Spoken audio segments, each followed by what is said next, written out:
देखंतु गत काली जाजपुर जिले में जो शिल्प विभाग रो जो कार्यक्रम थिला जाजपुर जिले में एक नूतन अध्याय जोड़ी है शिल्प क्षेत्र में पाखापाखि 1,15,000 कोटी टंकार सेठी भित्तिप्रस्तर स्थापन करागला एवं उद्घाटन करागला एवं से जो ता मध्य टाटा स्टील रो इन्वेस्टमेंट अच्छी 61,000 कोटी टंका ये जो 1,15,000 कोटी टंकार जो इन्वेस्टमेंट है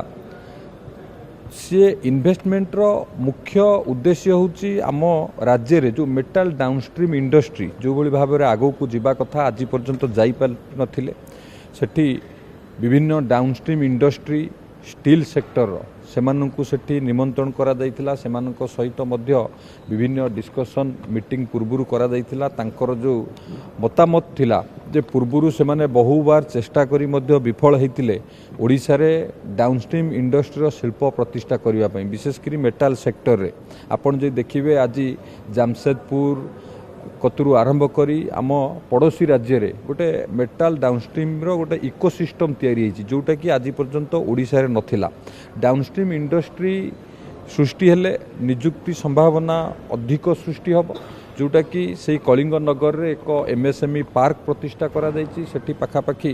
जो डाउनस्ट्रीम इंडस्ट्री सब गढ़ी उठिबो ता द्वारा 10,000 रु अधिक निजुक्ति संभावना सृष्टि हब एवं से डाउनस्ट्रीम इंडस्ट्री प्रथम किरी जाजपुर रे मेटल सेक्टर रे पाखापाखि 7-8टी डाउनस्ट्रीम इंडस्ट्री सेठी भित्तिप्रस्तर स्थापन करागला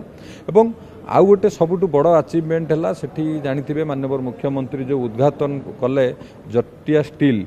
जो पुनीत जटियांकर सी 8 मास भितर सी गोटे डाउनस्ट्रीम इंडस्ट्री आरंभ होइकी उद्घाटन करागला ये होची शिल्प क्षेत्र रे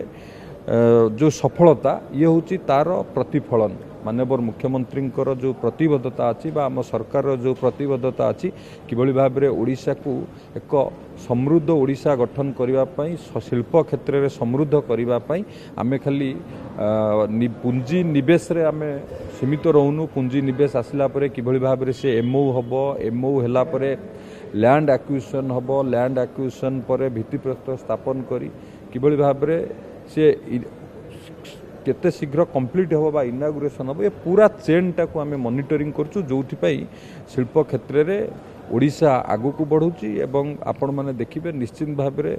आम सरकार किभली भाव में शिल्प क्षेत्र में विकास होबो ता पई पूरा प्रतिश्रुतिबद्ध।